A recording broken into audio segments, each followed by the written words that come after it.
Ladies and gentlemen, good evening and welcome to the Civic Center here in Pensacola, Florida, where tonight Square Ring Incorporated, along with your undisputed, undefeated king of beers, Budweiser, this Bud's for you, present 12 rounds of boxing for the Super Middleweight Championship of the World. This bout is sanctioned by the International Boxing Federation, President Robert W. Lee, and the Florida State Boxing Commission, Chairman Dr. Jack Gugino, Vice Chairman Alvin Goodman, who will also supervise at ringside for the IBF, Commissioners Terry James, Eric Riley, and Alito Waldman, Executive Director Don Hazelton. The three judges scoring this bout on a 10-point must system will be Dave McCullough, Gary Merritt, and Bill Ray. And when the bell rings, the third man in the ring in charge of the action, Brian Gary. Now at this time, let's meet the fighters. Introducing first, in the blue corner, wearing red trimmed with gold and weighing 165 3/4 pounds. He comes into this ring tonight as a veteran of 44 professional bouts and has compiled a record of 37 victories against 6 defeats with 1 draw. 26 of those victories were over early by knockouts. Ladies and gentlemen, from Glassboro, New Jersey, introducing the challenger and #1 ranked super middleweight contender in the world, the punch-in postman, Tony Thornton.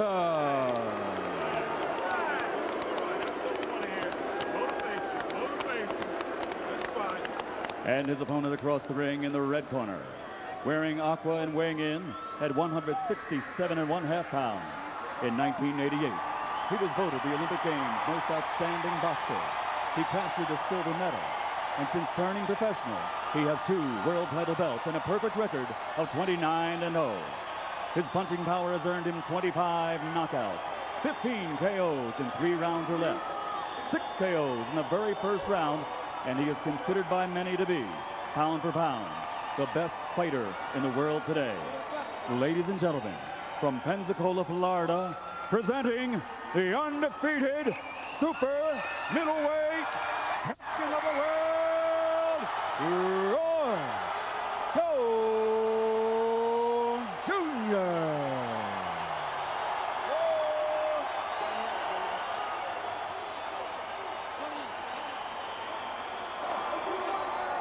All right, Rody, go it.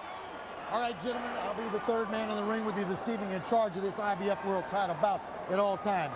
Avoid the use of your head as a weapon. No rabbit punches, kidney blows, or low blows.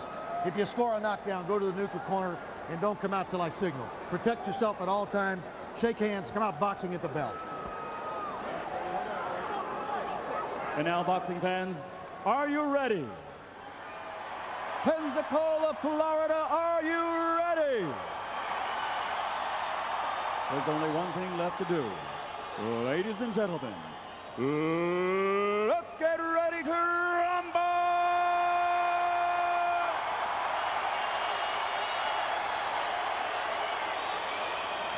You said, Jim, that Thornton was a very honest, straightforward man, and he is. And when we asked him, well, how do you beat a Roy Jones? He said, you tell me.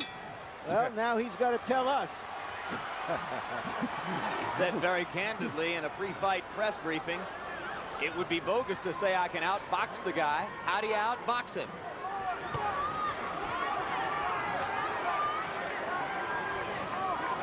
You were questioning yesterday, George Foreman, whether Tony Thornton would make the kind of commitment, take the kind of chance necessary to have a chance against a guy like Jones. When you're going to fight a Roy Jones, that kind of boxer, that kind of fighter, you got to risk it all. You can't even care about getting scratched, cut. You got to be determined. It may kill me, but I'm going to win this thing. Get it up. Keep it up. Has he made that kind of commitment? We'll see.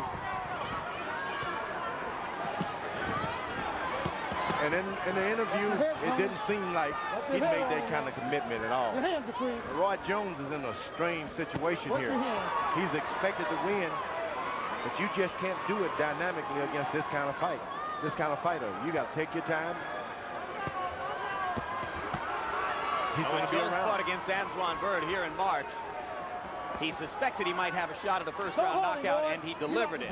We asked him if he would try for the same thing here tonight. He said, no chance. This isn't the kind of guy you would do that against. This is probably the most solid fighter Roy Jones been in against.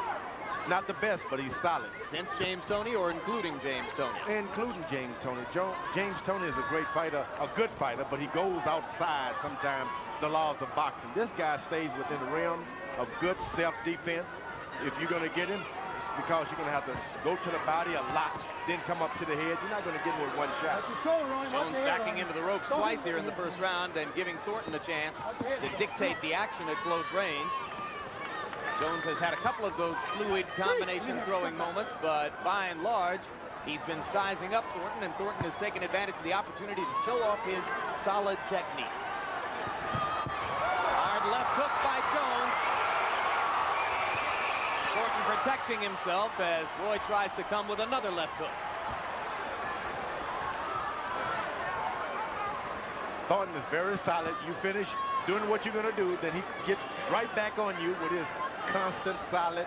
Hit you now and then on the body, in the chest, on the arm. Thornton works very hard all year round, is a solid, well-conditioned fighter. Jones, with those unorthodox leaping, ducking, and diving moves, landing rights and lefts as the first round winds down. Jones turns around into a southpaw stance. I counted 6 big punches that Jones threw and missed on Thornton in the last 15 or 20 seconds. But Thornton didn't have any response. What he's trying to do is crowd him, keep him busy. And Jones stayed in the southpaw stance for the last 20 seconds of round 1. Bring your overhead punches down a little bit. Don't hit him on top of the head. Hard up there, man. In between that shoulder and his chin. All right. That's good. Way to work. Way to work.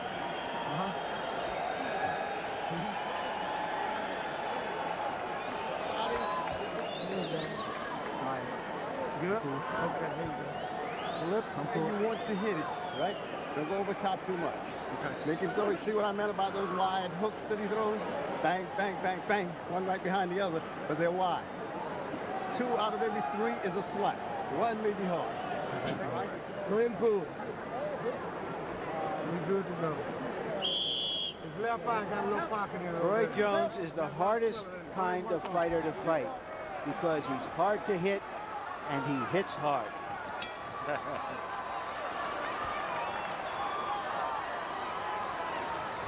Round 2 begins. Jones comes out in his conventional stance, back to the usual routine, and throwing the jab, something he didn't do against Toney in his most noteworthy performance. Where most boxers practice and go out and do what they practice, sometimes their hands just automatically go. Roy Jones will not do anything unless he sees it. That makes him hard to hit because after he throws that punch, he's looking at your shoulder to make sure he's not going to get hit back. And he has enormous confidence in his own intelligence. Roy is pretty convinced that he sees everything well in the ring and can think of what to do next. He doesn't look for answers. He thinks he has them. Step back, got you. Action slowing a little bit in round 2 as Thornton is reluctant to throw punches here. Roy Jones is smart. He's starting to land some body punches too. Normally you won't see that in a good boxer. We go down to the body just in case I'm around here 12 rounds. I'm going to take some of this energy away from this guy. This is more than a minute of conventional boxing for Jones working behind the jab, and Thornton might not have thought he'd see it. Now Roy getting fancy as he polo punches with the right hand. Thornton not quick enough to stop Jones's combinations, and now Thornton moves forward and momentarily stops Jones from punching by throwing his own. Jones may get hurt, but he never loses focus. He stays focused, stays in the old orthodox stance. Why? Because you can only clown so much. Oh! Low blow by Jones. Referee Brian Gary steps in and says, get him up. All right, that's it. Keep it up.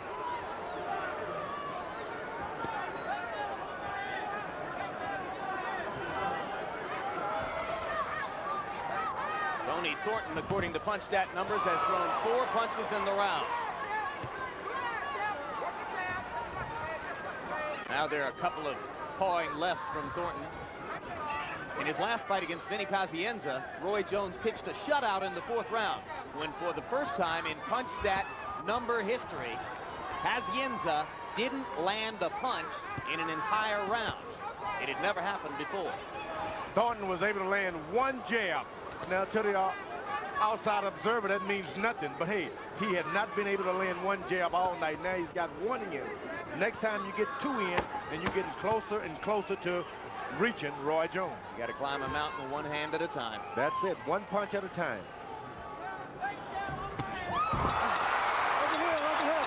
It was before the bell.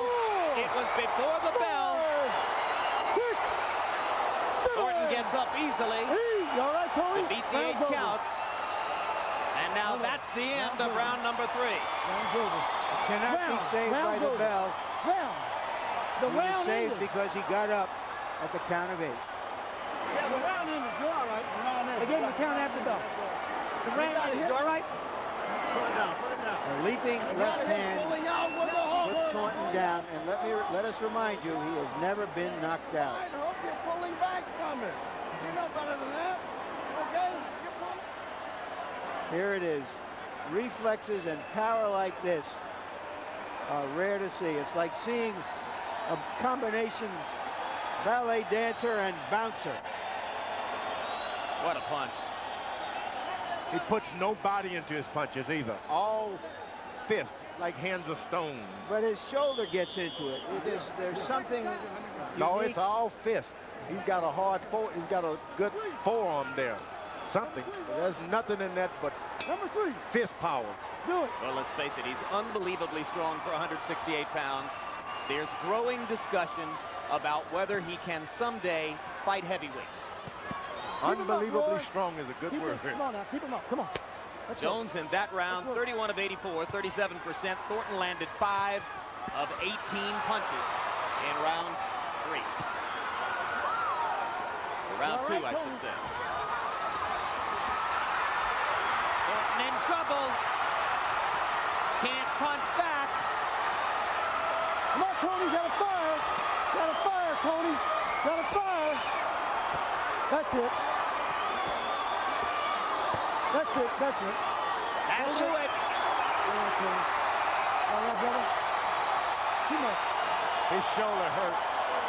Too much. The referee did him a good favor. Thornton pointed to his left shoulder.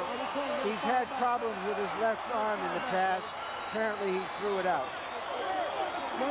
Roy Jones utterly destroying an opponent who had never previously been knocked out in a 44-fight professional career. And that looked like about a 44 punch combination in that last 10 or 12 seconds. He was looking at every punch he threw. That's fantastic. Fantastic, because generally guys panic and start lunging forward. This guy kept looking and watching what he was doing. Another memorable performance. The 30th win in a row, the 26th knockout for the man many regard as the best there is. Well, in one sense, really, his only opponent right now is Pernell Whitaker in the pound-for-the-pound battle, and he has been winning more spectacularly in his recent fights. If he steps up to the heavyweight, we better get another apartment. Couldn't fire. All right. Well, what do you think, George? Will he someday fight against heavyweights? I mean, he's talking about it. Not against guys like you. He admits that he could never go against somebody like you who would have a functional 30, 40, 50-pound weight advantage. But he's talking about maybe Tyson. Yeah, he's got the same thing Tyson has going from quickness, speed, and power. He puts on another, 45, 50 pounds of muscle. I wouldn't want him. Everybody else better watch out. Well, actually, who do you want? But then again, that's another discussion. This guy beat a good fighter tonight, a good solid fighter. Excellent. Yeah, a guy who wasn't going to give anything away. Right now, let's go up to ring announcer Michael Buffer for the official particulars. Ladies and gentlemen, referee Brian Gary calls a halt to the bout. The official time, 2 minutes. Pardon me, 45 seconds. That's 45 seconds of round number 3. The winner, victory number 30, He is still the undefeated super middleweight champion.